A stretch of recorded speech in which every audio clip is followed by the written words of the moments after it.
Let's explore a life without Julius Malema in South African politics just because he is arrested. As you know that there is an ongoing judgment that needs to be issued, and then at the end of the day, we'll get to know the verdict whether Julius Malema has been found guilty or he is found not guilty.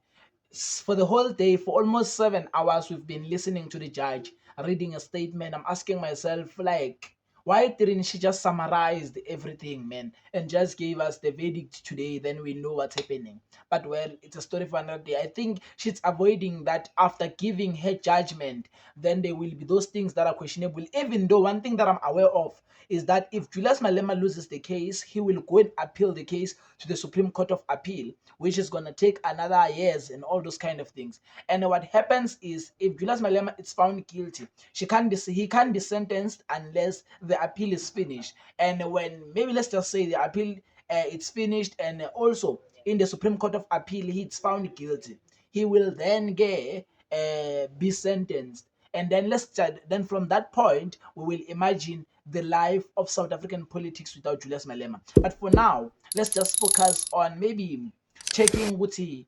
How is the case going? Will Julius Malema get maybe arrested or something like that, and all those kind of things? Is he going to be found guilty? When is he going to be sentenced? And all those kind of things. Those are some of the things that I want us maybe to check as much as we are doing this video, and also check the live without Julius Malema maybe at the end or towards the end of the video. By the way, hello and welcome to Letu Njomane. My name is Letu. You are watching the Intellectual Digestion. In Intellectual Digestion, that's where we discuss politics and dilute it for you so that you guys can understand it a little bit better. Okay, fine. So as you heard that the magistrate was still reading the statement of witnesses and their cross-examination and what has been perceived and all those kind of things, how she viewed some of the things when the witnesses were being cross-examined and all those kind of things. The magistrate said a lot of things. By the way, I want us to flex something maybe maybe here at the beginning of this video, so that maybe when we go forward we don't question a lot of things. This is the same magistrate that Julius Malema condemned for coming late in court, and this is the same magistrate who got ill last year before while this thing was continuing, so she wasn't able to give the judgment. So I want you to be aware of those kind of things, because somehow I think Julius Malema, as much as he was maybe doing a lot of things and reprimanding the magistrate, we must also know what kind of a person this is, and maybe what are we dealing with in this situation. So okay, fine. So she was busy reading that today and the conclusions of all those cross-examination, and I think she didn't finish. She was still reading on witnesses and also read about the statement and the cross-examination of Julius Malema, which I think would say maybe the state might have had a case with the cross-examination of its own witnesses. Ne? The state might have had a case there, because those people, they were almost in alignment with the statement. But the problem that happened is that when Julius Malema was cross-examined, the state was found shaking. And if the state was found shaking, then that's a problem for the state. That's a problem for the case. Do I think Julius Malema will get arrested or will be found guilty? I don't think so. I think maybe people are just seeing his body language in court, because you can see that he looks bored. He looks like it looks heavy on him, this court case. I don't know. And it should look heavy on him, considering the fact that it's been ongoing for almost 7 years, 2018 up until 2025. It's been going for almost 7 to 8 years. Like, it looks heavy on him. It's pushing the 8 there because it's from August 2018. Sorry, it's from August 2018 up until now. We are on September 2025. It's like pushing towards 8 years now. So it should look heavy on him. So people, I think, they're seeing Julius Malema's body language like this and all those kind of things. So they think, yeah, now he's starting to feel it. Julius Malema will be arrested and all those kind of things. I will post a video. Of Nganawe, a member of Mkhonto Wesizwe Party, who said Julius Malema should be arrested. My boy Shwelenja and all those kind of things. Yazi mina nje ngumbatha anginendaba nokuthi kwenzakalani nguMalema. Isifiso sami ukuthi aboshwe. Akaboshwe nje uMalema. Akaboshwe, anginendaba ukuthi history will judge us otherwise ini uMalema hlukumezini. Desemmalema ufanele thina sizwelane naye lo besibiza ngama-tribalist. Desemmalema lona thi we are not a political party, we are just a cultural group or something. Bese thiwa sympathize naye, akaboshwe. Ngisho kuthiwa bamenzana abelungu, it's fine. Ayiboshwe leya nja, inja leya. Ngisho ngafa futhi ifele ejele. Angeke nje uMalema ngisho nganjani kunjani. Malema must go to jail. Ukuthi isinqumo sothini anginandaba naso ngoba besilindisile. Futhi there's nothing ezokwenzeka kwi-country ngothi kuboshwe inja. Bayoteleka eZimbabwe mhlambe. Obhuti bakhe. Angithi yena is for ama-foreigners. Asinandaba akaboshwe nje. Inja nje uMalema. Other people are forgetting one thing. There is what we call a digital footprint. Digital footprint is very dangerous because it catches up with you even after 15 years. Because digital footprint doesn't forget that you once set your foot here. It will always come back for you. It will haunt you and you will never be able to redeem yourself from it. You understand? So I'm not there, by the way, but I'm just saying, I've seen people saying, yeah, because they're saying his body language, they think that maybe Julius Malema is scared that he's going to be arrested and all those kind of things. But if I check the way things are happening, I don't think Julius Malema is going to be arrested. I don't think they're having a strong case on him. I think the court will give a verdict that it's in favor of him.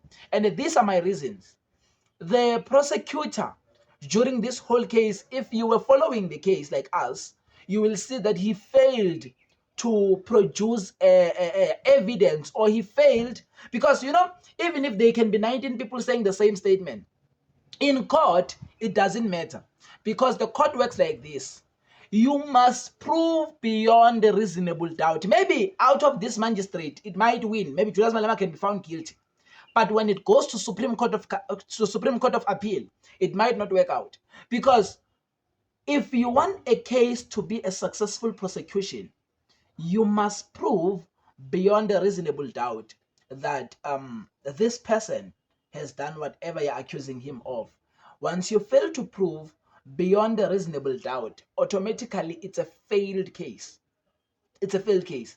And I think the prosecutor failed to prove beyond reasonable doubt that Julius Malema indeed discharged a live ammunition and a real firearm. And Julius Malema is sticking to his point.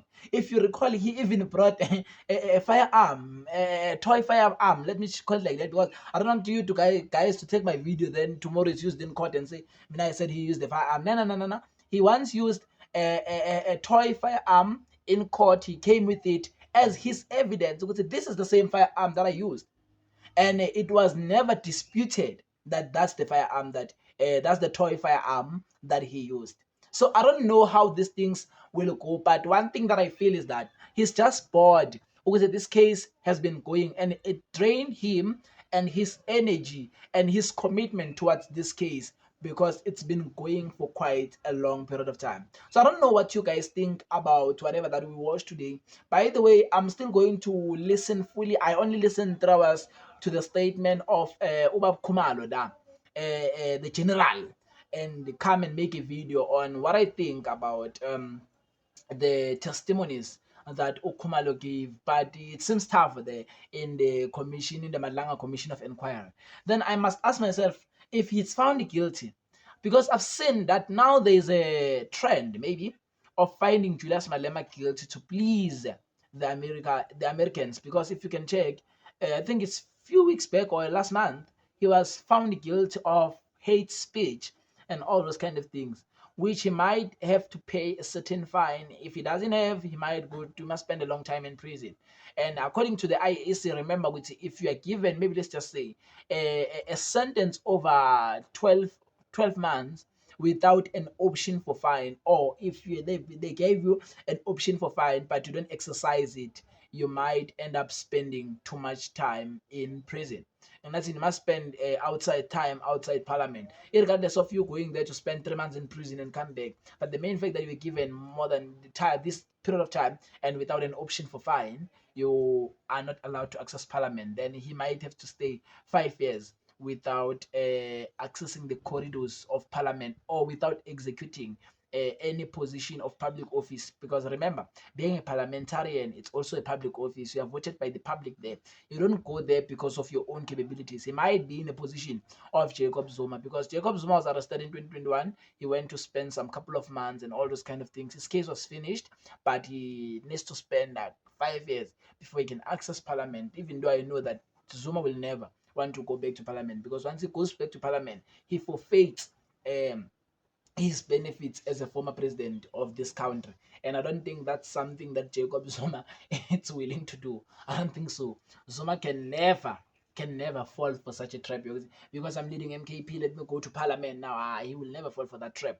I think he will try by all means to protect his fortune, protect his benefits from the state and all those kind of things, like the security, the cars, and all those kind of things, the money, by the way, lifestyle benefit, lifestyle like your lifestyle being paid up by the state and all those kind of things. He still wants to enjoy that, and he can't enjoy that if he go back to be a member of parliament, because he will lose all those benefits, and which is something that I think he is not willing to do. I know that Zuma likes testing things. He might want to test whether he can challenge it in court and all those kind of things. But I know in this case he knows, and he's seen like most former presidents, like Abu Thabo Mbeki, Nelson Mandela. None of them wanted to go back after serving their term as presidents, because they knew that they will lose those benefits, and that can be a clear referral for him if he tries to push and check how far can our justice system go. So he might regret doing that. So I don't think he will try to do those things, by the way. By the way, that's what I think, guys. I would say it will happen. But let's just maybe let's talk about a life in South African politics without Julius Malema. Maybe let's just say a life with Julius Malema being imprisoned. What will happen in South African politics? I think we can be in the worst situation that we can ever think of. Even those that are celebrating that Julius Malema must be arrested and all those kind of things will regret that. Reason being, Julius Malema is one of the person, or is one of the people that exposes corruption that happens in this country each and every day. So if Julius Malema gets arrested, then now we will have civil politics. And a civil politics means corruption being under the carpet, corruption being discussed in closed doors, and all those kind of things. And when corruption is discussed in closed doors, more especially corruption being done by parliamentarians, I'm talking about the ministers and everything, then automatically it means our state is at risk. Because if you can know, or you notice, most of the things that are exposed to the public in South Africa, they were exposed by Julius Malema. Let's be realistic on that one.